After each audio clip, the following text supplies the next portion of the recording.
on a l'avantage d'être rejoint par Louise et maintenant, et ce qui fait que on a beaucoup parlé un peu business model et c'était super intéressant. Je pense que ça va d'ailleurs inspirer pas mal de monde pour justement peut-être lancer des projets dans l'avenir et justement prendre le conseil de, enfin, faut pas hésiter à se lancer, il faut y aller quoi. Ouais.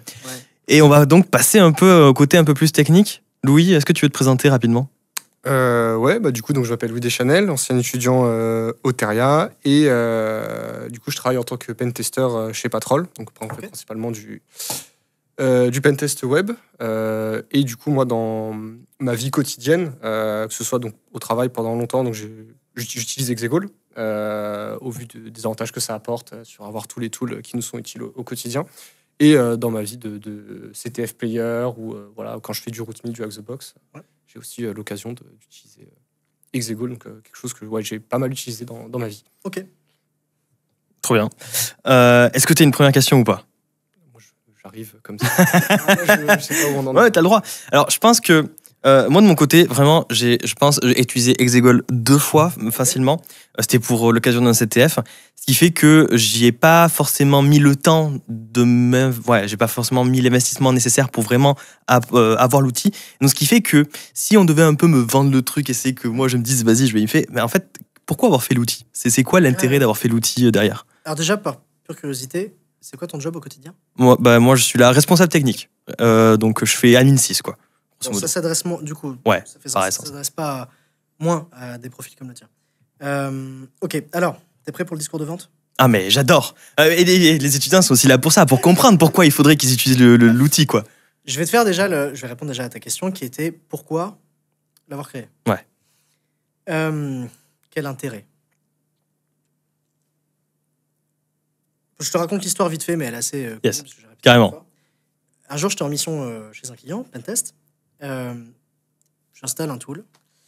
Bon, j'étais assez junior et j'étais sur une Kali.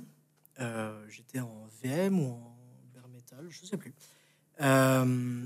Bref, j'installe un tool sur ma Kali. Ça fait tout péter. Ok. Ça, je pense que tout le monde l'a déjà vécu. Tout le monde l'a vécu. Voilà. Conflit de dépendance dans tous les sens, il n'y aurait plus rien de marche. Simplement, j'avais fait une erreur. Quand j'ai voulu gérer ce cas-là, de conflit de dépendance, j'ai essayé de régler le souci. Et en bon junior que j'étais, j'ai désinstallé Python. Je me suis dit, bah tiens, on va reprendre une base saine. Pire erreur de ma vie. Parce qu'en fait, du coup, sans Python, je pourrais quasiment plus rien faire. Et pour réinstaller Python, il me fallait Python. Bref, catastrophe. Donc, c'était un soir en plein milieu de la semaine. Je rentre à l'hôtel et c'était... Ma Kali, je l'ai réinstallée tous les 2 mois, quoi. C'est un truc qui pète, t'essaies de le faire en VM. Un jour, tu lances la VM, elle se lance plus. Tu fais un PT upgrade, tout pète. Un jour, tu installes un pauvre tool, conflit de dépendance. Bref, infernal. Et malheureusement, ces soucis, tu les rencontres encore aujourd'hui. Ouais, clairement. Et donc, très frustré, je me dis, mince, c'est pas possible, j'en ai marre de réinstaller ma machine à chaque fois. Ça me gonfle, donc ça suffit. C'est la dernière fois que ça arrive. Donc, j'ai vite fait... est-ce que c'est le jour même que j'ai créé un Dockerfile? Je crois pas, peut-être pas le jour même. J'ai réinstallé ma machine. J'ai remis mes outils parce que, bien évidemment, ma Kali n'arrive pas avec tous les bons outils qui me vont bien et toutes les bonnes configs. Donc, je prends du temps, je réinstalle ma machine, je récupère mes fichiers qui vont bien. Bref, je réinstalle tout. Je me remets en état pour mon pentest. Avec une connexion chambre d'hôtel. Oh. Je s'imaginer, ça donc, le lendemain matin, je me suis dit, ça, c'est plus jamais ça. Plus jamais. Je veux, la prochaine fois que je suis en pentest, avoir une solution qui me permet de rebondir sur mes pattes pour pas avoir à refaire ça. Et puis même hors pentest, quand je dois refaire ça tous les 2 mois, ça me gonfle, ça me saoule. Donc ça suffit. Et donc j'ai créé un Dockerfile, tout simple. Je suis parti d'une Kali Lite, j'ai installé mes outils. Ce que je faisais à la main, je le fais dans un Dockerfile. Et je me suis dit, ça a plein d'avantages. Le premier, c'est que c'est une espèce de script de provisioning, quoi. Je provisionne un peu mon conteneur. Puis en plus de ça, c'est conteneurisé. C'est-à-dire que, c'est pas une VM lourde et lente à démarrer. C'est un conteneur, donc Techno-Docker. Et là, pour le coup, ça a plein d'avantages. Je veux pas les vendre, on va pas rentrer là-dedans. Et je me suis dit, ok, très intéressant. En fait, ça a beaucoup évolué depuis. C'est parti d'un simple Dockerfile basé sur une Kali Lite. Puis ça a évolué vers un Dockerfile s'appuyant sur plein de fichiers bash qui ont chacun leur fonction assez structurée. Et puis ensuite, j'ai rajouté à ce moment-là, j'étais seul sur ce truc-là, j'ai rajouté un wrapper bash, même d'ailleurs Makefile, pour faciliter mon Docker run, Docker create, tout ces trucs. Parce que flemme de de taper ma Docker CLI à la main. Enfin, en fait, ça a évolué de façon assez incrémentale, un peu à la japonaise, où en fait, au fur et à mesure, c'était plus un Dockerfile, c'était un Dockerfile plus ça, plus un Dockerfile plus un Makefile. Le Makefile est devenu un script bash, puis ce script bash a été viré pour remplacer par un script Python. Ce script Python permettant de remplacer mes différents Docker CLI plus faciles. Et puis, ma gestion de ce script Python me permettait non seulement de démarrer mon environnement, mais de gérer plusieurs environnements, d'avoir plusieurs conteneurs, et de faire fi des autres conteneurs Docker, mais de se concentrer sur les conteneurs Exegol. Et en fait, au fur et à mesure, le truc a évolué et est devenu ce que c'est aujourd'hui, à savoir un wrapper qui gère multi-images, multi-conteneurs. Dans les images, tu as plusieurs types d'images. Dans les images, tu as plein d'utilitaires ça et là qui permettent d'aller plus vite. On a dégagé Kali Lite, on s'est basé sur une Debian Lite, complètement agnostique de Kali maintenant. Enfin bref, le truc est devenu de plus en plus simple, de plus en plus structuré, avec une pipeline derrière qui build les images, avec des ressources offline, le genre de truc que tu vas dropper sur une machine que tu as poney, avec des scripts d'énumération Linux, Windows et j'en passe. Pareil, c'est devenu une espèce de module à part où tous tes conteneurs peuvent aller taper sur ces Exegol resources pour facilement et sans avoir à les maintenir à chaque fois à jour et les retélécharger à chaque fois que tu en as besoin, les dropper sur la machine cible. Mais c'est partagé par tous tes conteneurs, donc du coup, c'est assez facile, c'est mis à jour par notre wrapper. Enfin bref, un espèce de truc, un espèce d'écosystème à base d'un wrapper, des images, des ressources, des ci, des ça. Un écosystème qui, globalement, marche bien ensemble et qui, en fait, globalement, sert à un truc. Et c'était ça l'argument de départ quand je me suis dit, tiens, je vais le faire open source et puis on va en faire un vrai projet. C'est que je me rendais compte que dans les boîtes, chacun faisait un peu sa tambouille. Et donc, en fait, toi, tu passais 2 heures par semaine. Toi, tu passais 1 heure par semaine. Lui, il passait 5 heures par semaine. En fait, tu mets ça cumulé. C'était des milliers d'heures perdues pour un même résultat globalement décevant. Et on s'est dit, putain, j'ai une idée. Enfin, c'est tout le principe de l'open source. On va le mettre à dispo. On va s'ouvrir aux contributions extérieures. On va dire, on n'est peut-être pas les meilleurs, mais on vous le propose plutôt que de le garder in-house comme toutes les boîtes le faisaient. Et puis, en fait, petit à petit, les gens qui passaient 5 heures dessus par semaine finissaient par passer 10 minutes en utilisant Exegol, en contribuant 10 minutes par semaine. Et puis, au final, le truc se stabilise et ils n'ont plus vraiment à contribuer. En fait, ils sont juste utilisateurs. Et en fait, on gagnait du temps. Et en fait, le débat, il était là. Et moi, c'est mon débat aujourd'hui, c'est d'être confort, opérationnel, donc prêt à l'emploi, un peu comme un Kali veut l'être, mais réellement prêt à l'emploi et qui marche bien et qui est stable, mais faire gagner du temps. Et faire en sorte que ce que 1000 personnes passent 1 heure à faire chacun de leur côté, ce qui équivaut à 1000 heures, qu'on le fasse en 200 heures chez nous. Donc, tu vois, qu'on passe 200 fois plus de temps, entre guillemets, qu'individuellement chacune de ces personnes-là. Je te schématise vraiment le truc. Et que du coup, en volume total, on y passe moins de temps. Qu'en volume unitaire, on y passe beaucoup plus de temps qu'un tel ou un tel parce qu'on en fait notre métier. On en fait notre focus principal. Et qu'à la fin, tout le monde bénéficie d'un résultat qui est bon. C'était ça l'argument de départ. Et c'est pour ça qu'on a continué et que les gens y ont vu un intérêt. Et voilà, je pense que c'est ça notre thèse aujourd'hui. Et la liste des outils, du coup, elle s'est agrandie, elle continue à s'agrandir petit à petit dans le Docker. En tout cas, il y a... Elle s'est agrandie pendant longtemps. Pour autant, je pense que je vois où tu veux en venir, donc je me permets de préempter. On ne fait pas rajouter sur rajouter sur rajouter sur rajouter. Cette stratégie n'est pas bonne. C'est ce qui a amené, je pense, Kali à faire certaines erreurs, et d'autres, pas que Kali. Moi, je préfère qu'on soit plus flexible, qu'on écoute les communautés de professionnels qui l'utilisent au quotidien, et que si à un moment, telle solution est privilégiée par rapport à une autre, qui elle est pourtant là depuis 10 ans, mais qu'une autre solution est privilégiée parce qu'elle est meilleure, plus stable, plus fonctionnelle, pour je ne sais quelle raison, que petit à petit, on se mette dans une phase transitoire où on ajoute le nouvel outil, et puis petit à petit, une fois qu'il est de moins en moins utilisé, l'autre part. Et ça, c'est un truc que les autres distribs n'arrivent pas à faire. C'est une question de philosophie, c'est une question de positionnement, parce que en fait, ils veulent essayer de satisfaire au plus grand nombre et de faire en sorte que tous les outils, même des trucs que tu n'utiliseras jamais de ta vie, soient encore présents dedans. Nous, on préfère essayer d'être le plus cohérent d'un point de vue opérationnel, quitte à laisser de côté, on va dire, la marge de 1% d'utilisateurs qui continuent à l'utiliser. Et plutôt essayer de les accompagner à passer sur cette nouvelle solution que 99% d'autres estiment cohérente. Ok, d'accord. Je ne sais pas si c'était ça ta question. C'était un peu ça dans l'idée, c'est jusqu'à quel point ça va grandir. L'idée, c'est que ça ne soit pas infini.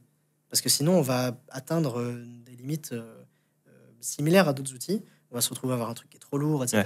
Donc, tu vois, par exemple, ça fait depuis 1 an qu'on taffe énormément, et on peut remercier d'ailleurs des contributeurs externes par rapport à ça, à l'optimisation de nos images, où on a plus d'outils qu'il y a 1 an, mais notre image fait 10 gigas de moins. Ok. Ok, ah oui, C'est c'est 50 à 40. On a fait un bon petit régime. Ça continuera comme ça. Si à l'avenir, par exemple, on a fait, je pense, une erreur un jour en rajoutant Zap, Ah oui, par exemple, ouais. au-dessus de Burp, enfin, en plus de Burp dans Ok. notre image. On l'a fait parce que on était réellement curieux de savoir ce que la communauté voulait. On a posé la question à la communauté. Le problème, c'est qu'il y a 10 personnes qui ont répondu. Mais on avait lancé un vote. On a respecté ce vote. Mais c'est une minorité qui a fait beaucoup de volume, Mm. qui a voté, avec une majorité qui n'a pas voté, qui globalement l'a emporté. Et quelque part, on a respecté le souhait d'une minorité qui utilisait Zap en ajoutant Zap, alors que peut-être c'était 10 sur 15 000 utilisateurs. Ouais.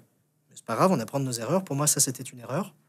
Et on devrait, sur ce genre de truc-là, essayer soit d'aller viser un suffrage, entre guillemets, plus cohérent, et d'aller viser plus de participation à ces votes pour récolter plus d'avis et avoir une meilleure majorité Mm. qui s'exprime, plutôt que 10 personnes sur 15 000. Ou alors, on fait ce genre de vote de façon plus localisée, sur des outils sur lesquels on a moins de conviction, et, ou alors de, par exemple, proposer à cette minorité qui voulait ajouter Zap de le faire, mais chez eux. Ok. Et, voilà, et de le permettre, de le faciliter, mais chez eux, dans des images custom, etc. Donc ça, par exemple, c'est quelque chose qu'on va faire à l'avenir, où maintenant qu'on a réussi à économiser et à gratter du poids à droite à gauche, on va petit à petit passer dans une logique de OK, on va écouter des communautés, on va aller poser la question à des communautés spécialistes, bug bounty, web, etc. Quel est le proxy que vous utilisez au quotidien?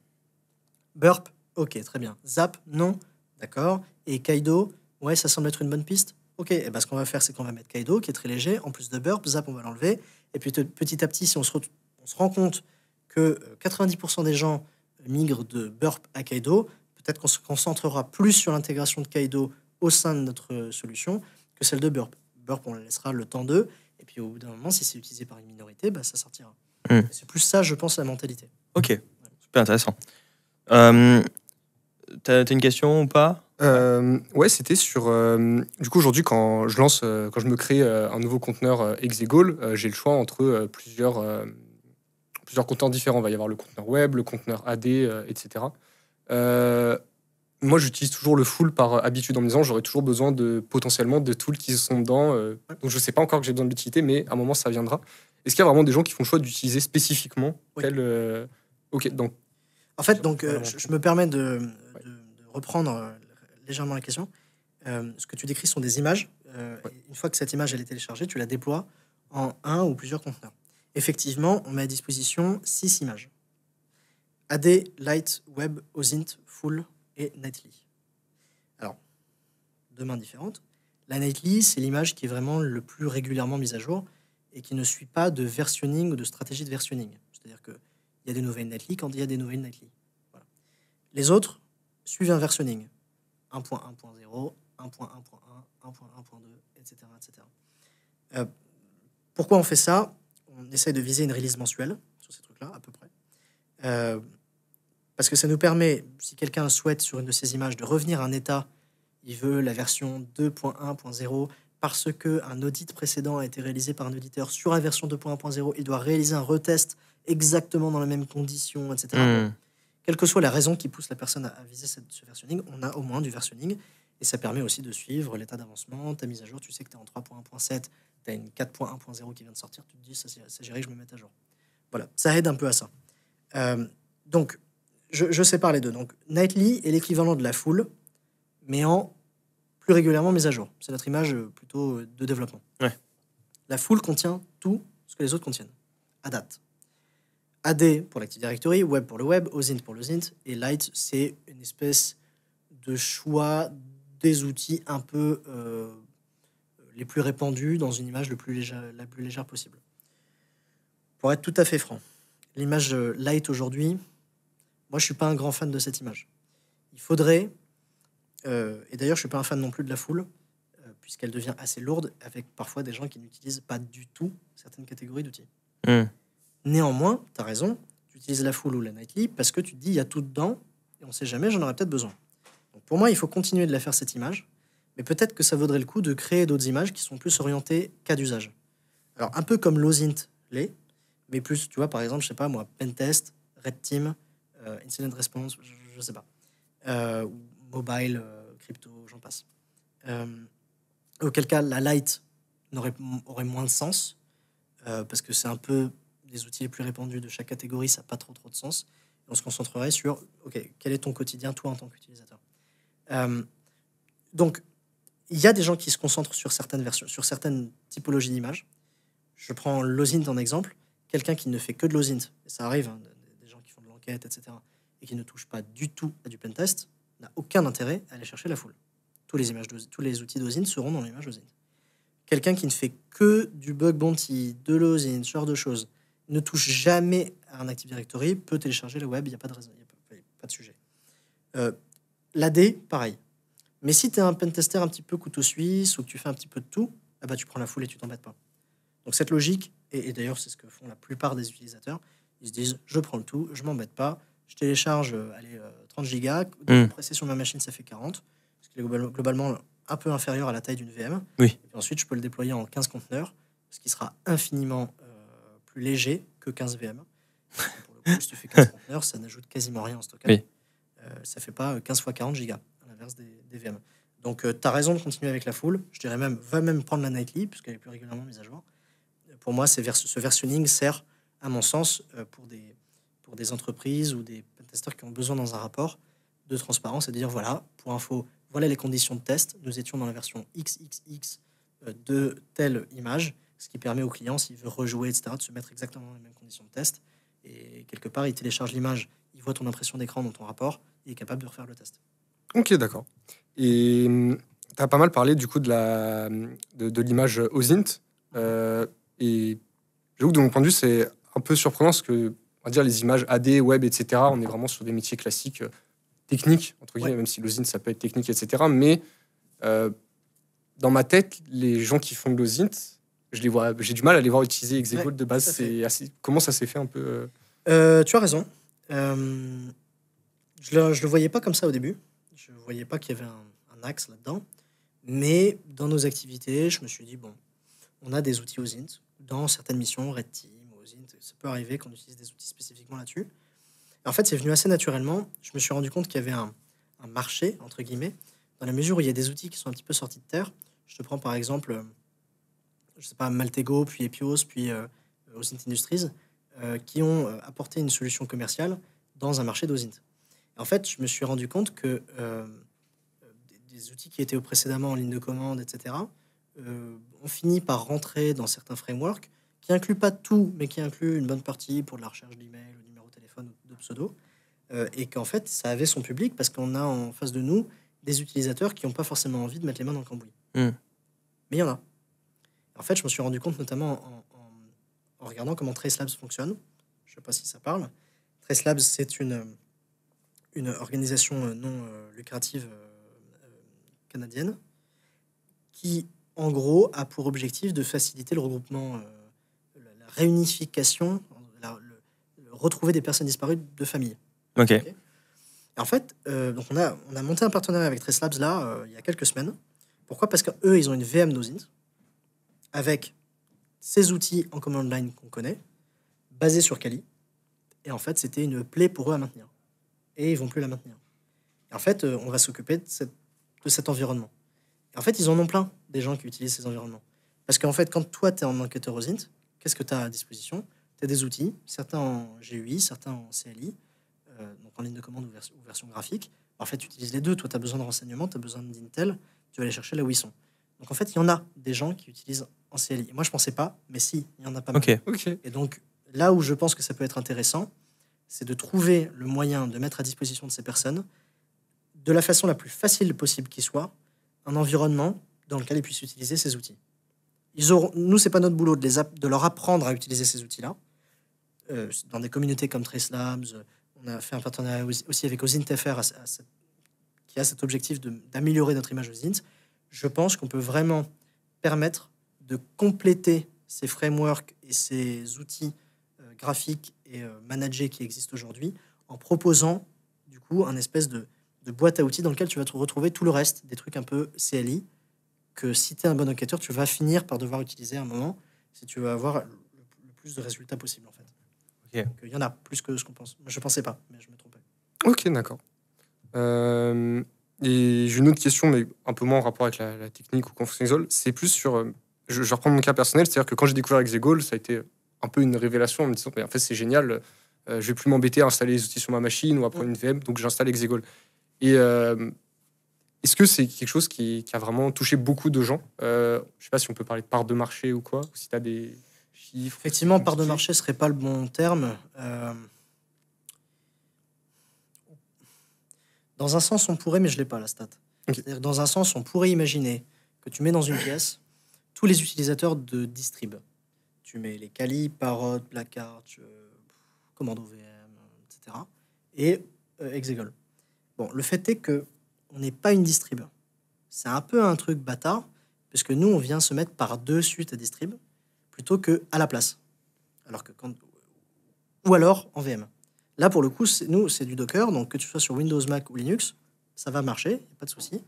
Et du coup, tu peux avoir ton OS hôte quasiment vide et pas le mettre en danger et mettre tous les environnements de production, de prod, de test, enfin, de mission, de boulot dans des conteneurs et donc vraiment isoler ton utilisation. Donc en réalité, dans cette cour des distribs, on est un peu de côté, un peu à part parce qu'on n'est pas réellement une distrib. Bien qu'on ait une image complète qui se base sur une Debian, on va aller la modifier. C'est un peu ce que font des Kali ou des Parrot en venant s'appuyer sur une base et en venant les modifier. On n'est pas réellement une distrib. D'ailleurs, ce ne sont pas non plus réellement des OS. Enfin bon, bref. Une fois que ça c'est dit, la part de marché elle est compliquée à donner parce que pour ça il faudrait avoir de la stat. On n'a pas, enfin c'est très compliqué. Ouais. Donc il n'y a pas de Google Analytics qui tourne sur tous les offensifs, donc on ne peut pas le savoir. Nous-mêmes, on n'a pas de tracking là-dessus. Le seul tracking qu'on a, il date maintenant de juin, de quand on a fait notre release, sur le nombre de clients. Mais ce nombre de clients ne nous indique pas le nombre d'utilisateurs, parce que quelqu'un qui vient l'utiliser en gratuit, on ne sait pas. Enfin, donc on pourrait peut-être savoir, mais on n'a jamais vraiment cherché à. On a quelques stats sur le nombre de téléchargements d'images, sur le nombre de téléchargements du paquet Python, qui est le wrapper. Ces chiffres nous portent à croire que, si on extrapole un petit peu, et qu'on estime que quelqu'un dans une année va télécharger 2 à 3 images, qui va télécharger 1 à 2 fois, ou enfin, mettre à jour peut-être 2-3 fois le wrapper, on estime à peu près à 15 000 utilisateurs Exegol à partir de ces chiffres-là. Mais ça peut être bien moins, 5 000, comme bien plus, 20-25 000. Ça varie. C'est vraiment que de la... Vraiment, c'est la spéculation. On spécule par rapport à ces données qui sont... vraiment, je ne sais plus à combien on est. On doit être à... Je ne sais plus, peut-être 200 000... si je te dis, je ne sais pas, 200 000 téléchargements d'images Docker au total. Comment tu sais combien tu as d'utilisateurs au milieu? C'est assez compliqué. Donc, on essaye à peu près, on se donne un ordre d'idée. Sur notre serveur Discord, on est 3000. Si tu regardes les stats, en général, des gens qui prennent part à une communauté, quand ils sont utilisateurs d'une solution, on est en général sur 10 à 20%. Pareil, si tu prends les stats de contributeurs, en général, les gens qui contribuent à un projet représentent à peu près 1% à 2-3% de la communauté globale utilisateur de cet outil. Donc, en fait, si on corrèle un petit peu tout ça, on se dit qu'on est à peu près aux alentours des 15 000. Mais il n'y a rien qui peut nous le confirmer aujourd'hui. Ok, c'était plus pour avoir un petit ordre de grandeur. Ça donne un peu... Je pense qu'on doit être aux alentours. Et le meilleur moyen de s'en rendre compte, c'est d'en parler autour de soi. Et en fait, on se rend compte que... Enfin, moi-même, je suis surpris. Notamment quand on a fait la sortie, on a des boîtes qui nous ont fait, par exemple, des commandes. On s'est dit, tiens, je ne savais pas que vous utilisiez Exegol. Enfin, c'est génial. Quand tu vois des noms, tu fais, ah, c'est génial. On peut le mettre sur notre site que, ah non, on peut pas. Mais tu l'apprends. Enfin, même pour toi, tu dis, ah, génial. Tu vas en conférence, t'entends des... Enfin, des fois, j'entends des discussions quand je passe dans des couloirs et tout, Exegol et tout. Donc, en fait, on se rend compte au fur et à mesure que, il y a du monde quand même. Principalement quand même en Europe. Donc, France, UK, Belgique, Luxembourg, Suisse. Et puis ensuite, ça s'étend un petit peu. Et puis, Nord-Amérique. Voilà. Mais, et c'est génial. Enfin, tu vois, j'étais à la DEF CON il y a là, il y a un mois, et à un moment, il y a un mec qui me tape sur l'épaule, il fait You are Exegol? Ouais. Génial. Vas-y, viens, on bouffe ensemble. Donc, Trop bien. ouais, ça ne nous permet pas d'avoir un chiffre. Mais c'est vrai, quand tu te déplaces à droite à gauche et que tu l'entends par-ci, par-là, tu sais que dans telle boîte, il l'utilise et tout, ça conforte un peu le fait que, ouais, quand même, il y a pas mal d'utilisateurs et c'est très cool. Ok. C'est sympa. Bah, ça a un peu anticipé ma prochaine question qui était un peu sur l'internationalisation, sur Ouais. où était située la communauté. Et je me demandais parce que. Grosse communauté francophone. Évidemment. Et la deuxième qui suit, c'est Amérique. Ok. Et parce que du coup, j'avais pu te voir, c'était à la Norsec 2023, il me semble, où tu avais donné un Ça date. talk. Oui, 2022 peut-être. 2022, ouais, Je dans sais ces plus, eaux-là. 2022, 2023, ouais. Est-ce que du coup, quand tu fais un talk dans un autre pays, direct après, tu vois des utilisateurs directement rejoindre la communauté? Est-ce que c'est un direct? Non, non, non. Alors, en plus, c'est compliqué pour moi de te répondre parce que vu que je ne suis pas attaché, accroché comme ça aux stats, j'aime bien les stats, j'aime bien les regarder, mais je les regarde pas tous les jours, loin de là. Tu vois, même tout à l'heure, quand on me demandait le nombre de. Enfin, je veux dire, je devrais le savoir, mais j'ai un peu un ordre d'idée, mais je sais pas exactement parce que je le regarde pas tout le temps. Du coup, c'est difficile pour moi de te dire oui, j'ai vu un pic à tel moment. Ok. Ça m'est arrivé de regarder quand même après certaines interventions, Black Hat notamment, de regarder. Et en fait, c'est très organique, c'est-à-dire que ça se fait pas tout de suite. Il y a peut-être 4, 5, 10, 15 personnes.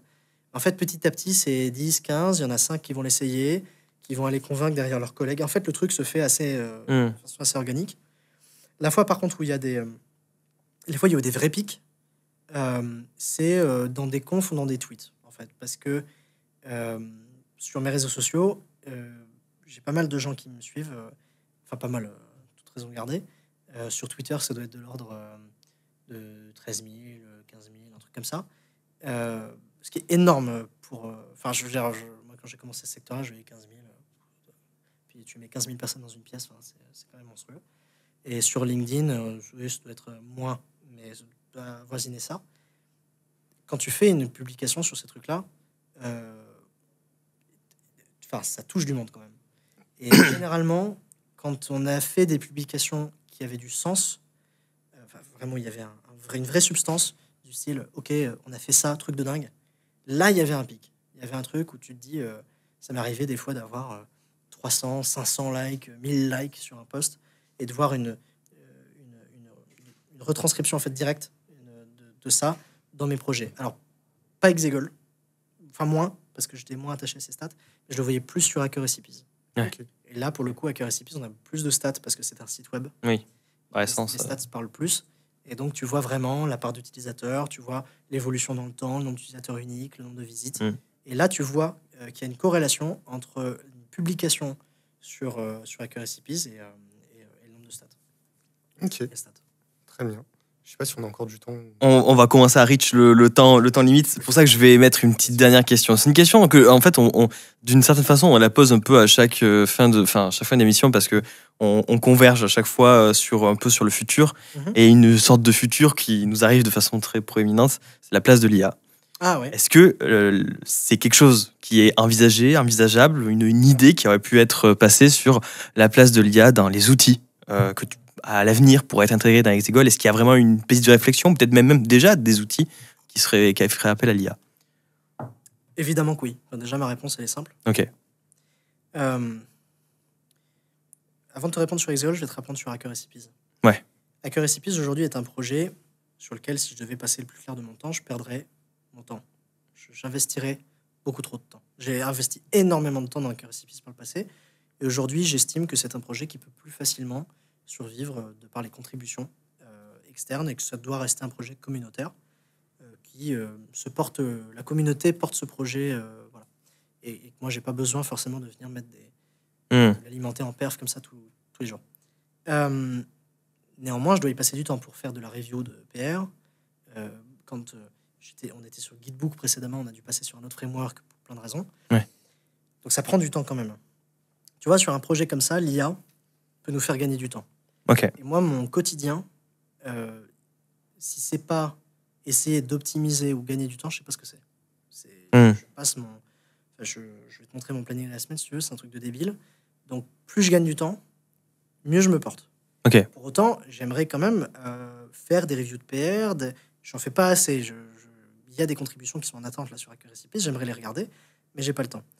Mais du coup, pour faire gagner du temps, qu'est-ce qu'on fait? En fait, on s'équipe d'IA qui vont aller traiter les trucs de base. Donc, par exemple, tout bête, on a un agent sur nos PR sur Accuracy Piece qui va lire les PR en fonction de certaines règles qu'on lui a données, qui va donner un score de complexité de relecture pour nous. Ok. Donc, par exemple, je sais pas, si je te dis il me met 1 sur 5 en complexité de lecture, je peux regarder la PR en 30 secondes, elle va être merge. Ok. S'il me dit 4 sur 5, je commence à flipper.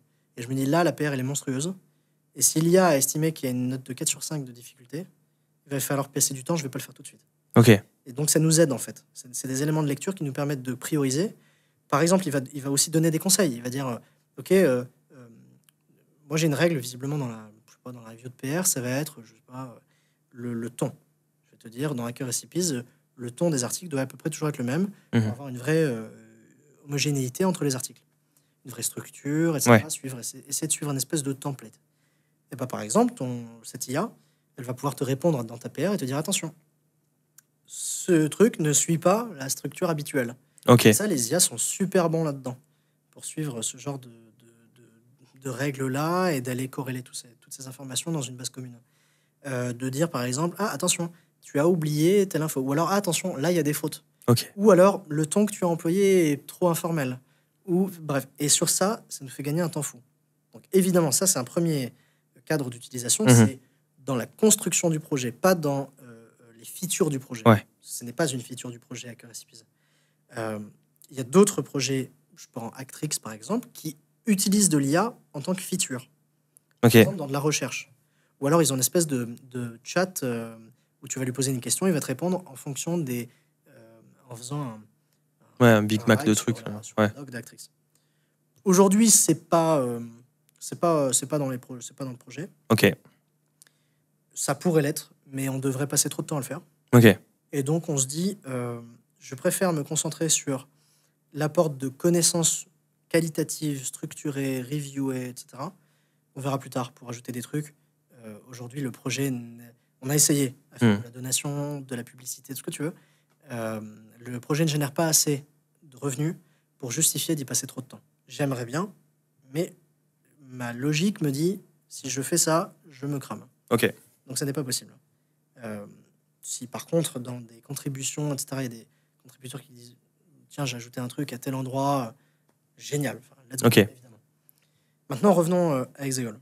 Dans les outils, pareil, même logique, on transpose sur Exegol ce qu'on fait sur Accuracy Piece.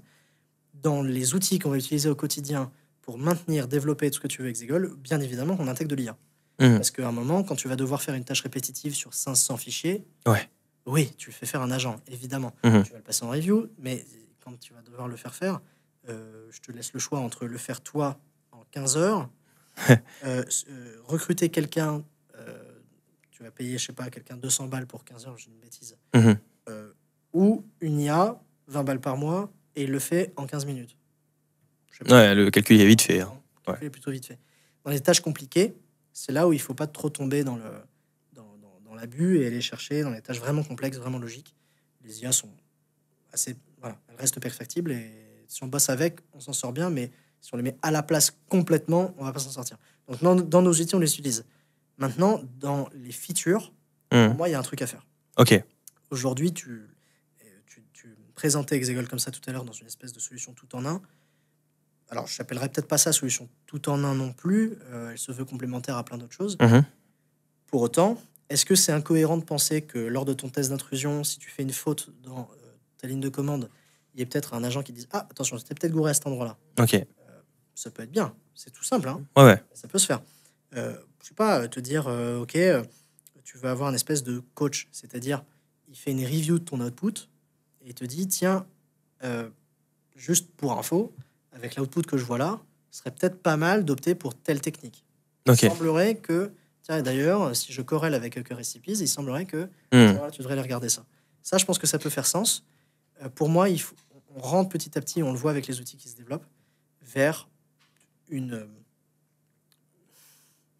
hybridation technique. On remplace les jobs répétitifs et faciles et et quand on va aller chercher de l'exhaustivité, on les remplace de plus en plus par des agents. Ouais. Et quand il va falloir aller orchestrer tout ça, en général, on va laisser quelqu'un qui a l'expérience, l'expertise et tout.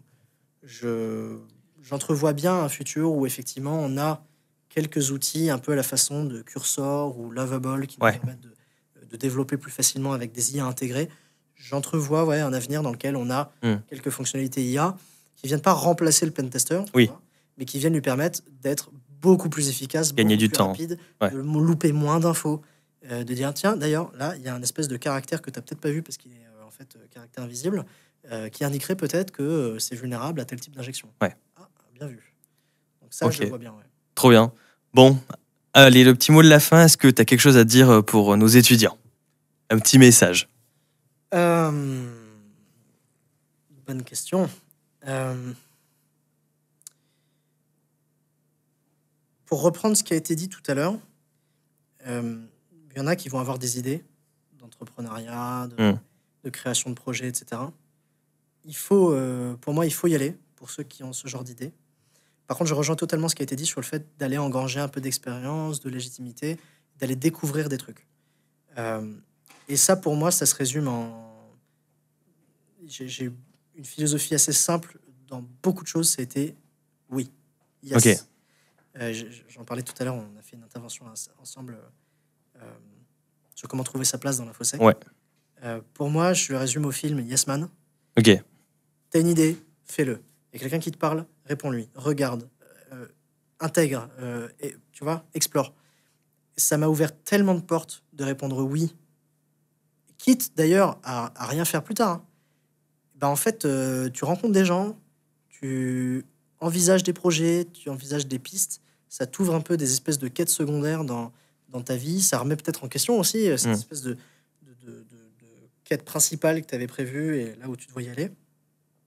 Donc entreprendre, être créatif et au milieu de tout ça, essayer de dire oui, toute raison gardée, mais faut pas non plus plonger comme dans le... Mais voilà, oui, j'ai une question, est-ce que je peux t'en parler 30 secondes?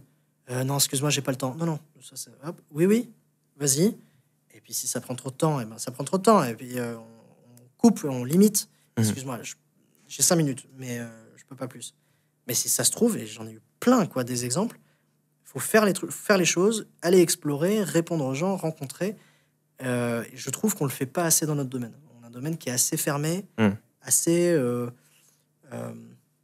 fermé, quoi. Et je pense que ça serait pas mal de plus dire oui, ça va nous ouvrir plus de portes. Ouais. En tout cas, moi, je ne peux conseiller que ça. Yes man. Louis, un petit mot pour toi? Moi, c'est tout bon. Trop bien. Et bien sur ce, merci beaucoup à tout le monde d'avoir participé donc à cette nouvelle émission de Radoteria. C'était incroyable. Donc en compagnie de Shutdown et donc de Mister Louis. Qui est... Putain, j'ai oublié ton pseudo. Jean-Jean Le Haxor. Ah mais oui, mais Jean-Jean Le Haxor, évidemment. Super. Et bien, on se retrouvera donc pour une prochaine émission avec potentiellement de nouveaux invités. Enfin, je l'espère qu'on aura de nouveaux invités. Et donc, sur ce, on vous souhaite une très bonne soirée et à la prochaine.